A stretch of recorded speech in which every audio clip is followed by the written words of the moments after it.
others, some were delightful, well, some were painful. But regardless the quality I've attached to them, they constitute the experience of my life, and most importantly, they have made me what I am today. Well, my parents were really overwhelmed with joy when I was born on 4th December 1980.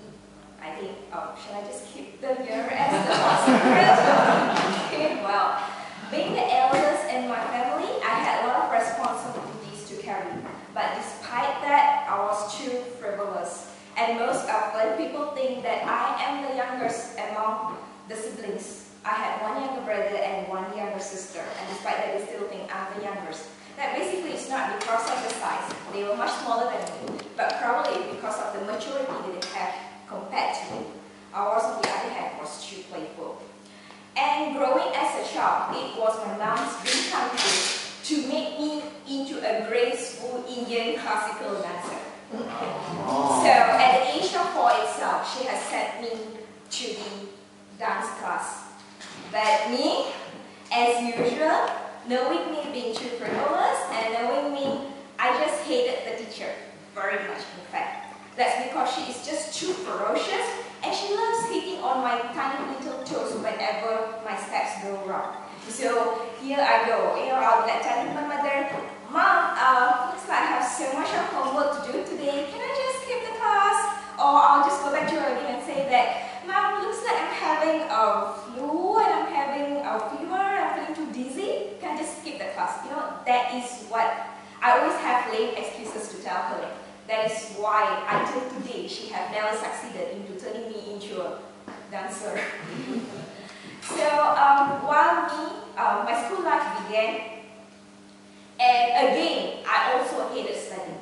I'm not at all a studious person, at all.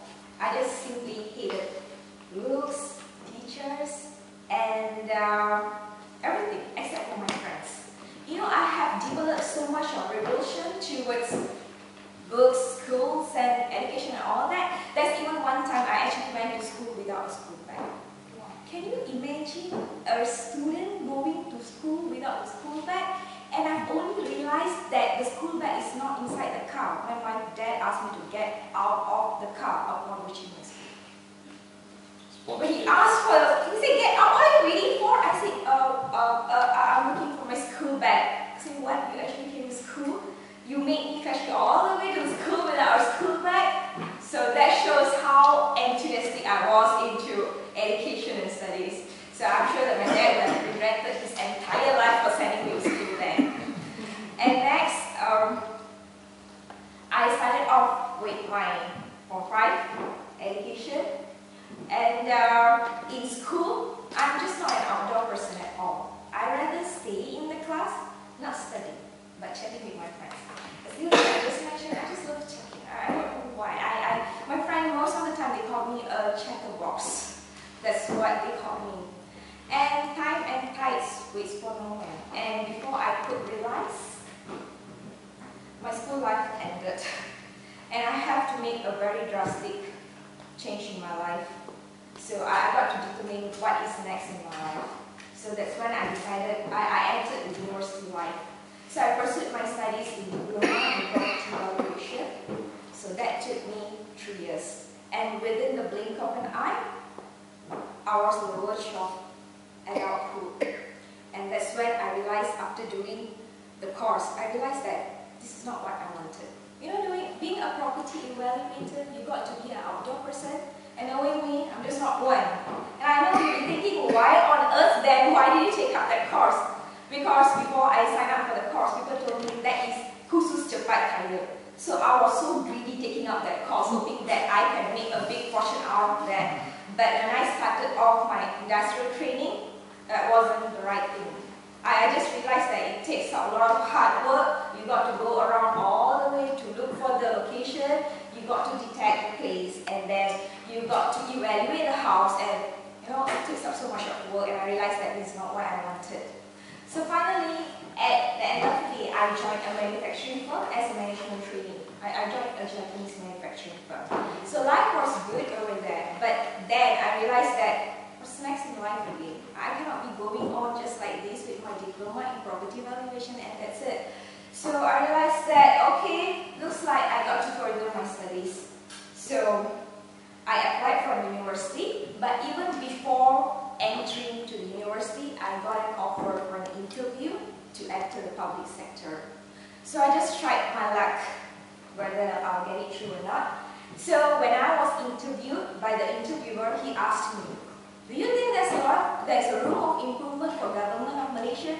I said there's ample of room for improvement. Come on, when I called a government office, it takes so long for them even to answer the phone call. They keep passing the lines all over here and there. You know, because I wasn't expecting to get through the job at all. Because in my mind, I have determined that I'm going to do my degree. That's it. So since my mom has asked me to just give a try, so I was thinking, why not? I'll just give a try. Why not? But to my surprise, I got through the job. I think the interviewer was hoping that I'll make a drastic improvement on the public sector by taking me in, which I'm still trying my level best till to date. And later I joined the Ministry of Finance. And I joined the Ministry of Finance, and later I pursued my bachelor degree in human resource on part-time basis. And next, I also pursued my master's MBA in finance, also in part-time basis.